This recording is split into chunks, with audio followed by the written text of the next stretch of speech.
Hi everybody, welcome back to Health and Wealth. We are in the dead center of summer, seems like.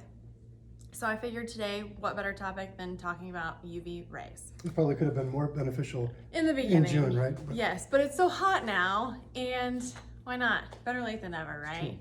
Okay, so what are UV rays? Those are rays that come from radiation from the sun and other artificial sources such as tanning beds.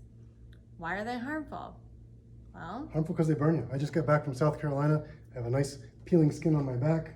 First day I made that fatal mistake of not having enough lotion, and so I finished out the week. Did you even wear lotion? I did, I wore it, but you're in the ocean and stuff, Yeah. It wears off. So I finished the week with I think that's what we do as adults. Like, we make sure our kids are all sprayed down, but for us it's a one spray and a done. Right. When you have to keep reapplying, actually. Yes, so UV rays are harmful because they sunburn you, obviously. That's painful. And then on top of a sunburn, you get wrinkles, premature aging, leathery skin. Why are you laughing? Because I don't have any of those. And liver spots. So then, you also get skin cancer with extreme exposure to the sun. Also, I didn't realize this, but UV rays also can damage your eyes, which makes sense. I just never thought about it. So they can cause cataracts, corneal damage, and macular degeneration. Am I saying that right? It sounds right. Okay. Sounds right. That's why you don't stare directly at the sun, right? Yeah, don't do that. But also wear sunglasses. So anyways, they can also compromise your immune system, which is something I, again, never thought of, but makes sense, right?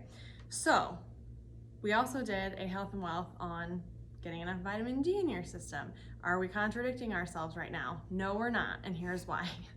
Because like anything, a little bit's not gonna hurt. So 15 to 20 minutes a day is not going to hurt you.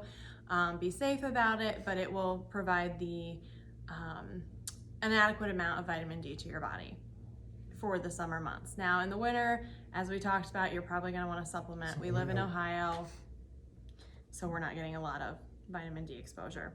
So how do we combat the UV rays? Well, sunscreen, obviously. You want to use 15 SPF and above. I would say 15 SPF is being very conservative. I think you want to go higher on that. I have a moisturizer I put on my face every day that's 30 SPF. So you might want to think about getting some. I know, right? Okay, and then UV protectant clothing. I know you said that after you got burned at the beach. I had a sun shirt. He bought a sun shirt. Yep. Those are pretty common now. I actually picked up a few at Sam's Club, believe it or not, for like $9. I went and bought from the Salty Dog about a hat that was UV protected, and also I had a sun shirt. I'm glad you said hat. Yeah. So hats, wide brim hats, ladies, they are very in style now. Those will protect your ears, your neck, and your face, and your eyes. Mm-hmm. So, but going back to your eyes, sunglasses with some sort of UVA and UVB blocking lenses. They actually suggested wraparound sunglasses, but I'm gonna be dead honest. Because they're cool. That's not about to happen here, so wear some sunglasses. And then, I don't even know if I have to say this, but avoid tanning beds. Come on, we're in 2022. There are so many different ways to get spray tans, and if you need a spray tan girl, follow her on Instagram, Facebook, Glow by edit this part out. If you need a spray tan girl, Glow by Mallory Helene. She's on Facebook, Instagram, or feel free to shoot us a message. She actually spray tanned me 3 weeks ago and it was awesome. So avoid tanning beds, please. And that's all I've got. Right. On to you. I'm going to keep mine relatively quick. I wanted to talk about the dangers of long-term care in that scrambling to cover long-term care costs. So what I mean by long-term care is like skilled nursing home facilities. We begin to lose our ability to live independently, and then oftentimes that next step is going into a long-term care facility or a nursing home. And these are expensive. I mean, they might be $5,000, $6,000, $7,000 a month in order to. I think the average is like $7,000 a month. Yep, to be in something like that. So it can drain your wealth very quickly. And obviously, that is something that is heart-wrenching to a lot of people. We spend our lives building our wealth, and ultimately, after we enjoy it, we'd like to be able to give some to our families and loved ones, right? And so the last thing we want to do is have to dwindle that down into a nursing home. There are a lot of ways to prepare for that. Mm-hmm. We can use a long-term care insurance policy, which in the event we have to go into a nursing home, that insurance policy kicks in and it can help pay for that cost of doing that, so we can avoid spending down our own money. If we're wealthy enough, we can self-insure. If you look at the people that are affected most by long-term care costs, it's not the ultra wealthy and it's not the poor side. It's kind of that middle class.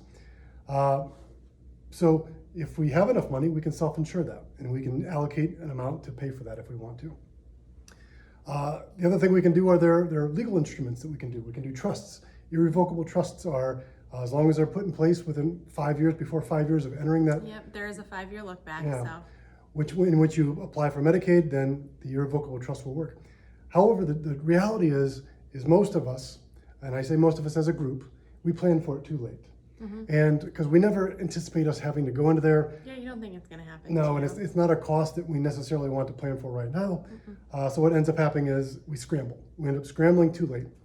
And some of the things that the clients try to do is they try to start getting assets out of their name. Mm-hmm. Well, I shouldn't say clients, people try to get assets out of their name. And the one thing that I caution against is getting those assets out of your name still has a 5-year look back when you do that. So Yes.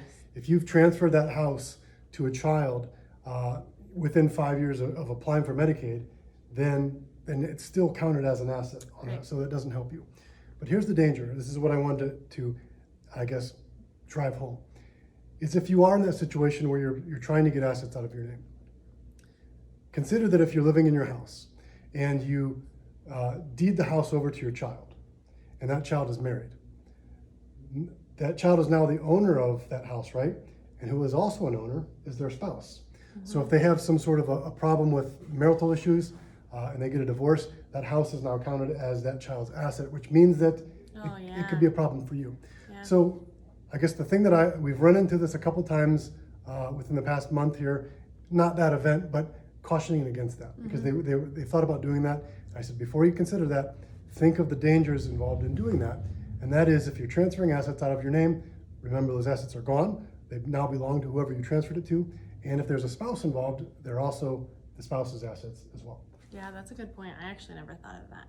And if you need help with estate planning, reach out to us. We have some local resources that we would like to direct you to. Absolutely. And also for this contest, there is what are we going to give away? There's a wine glass hidden in the background somewhere behind us. And the person who can find it first gets what, a free shirt? Yeah, free shirt's good. Or you can have the wine glass and a free shirt. Nice. Well, thanks for joining us. Have a good week.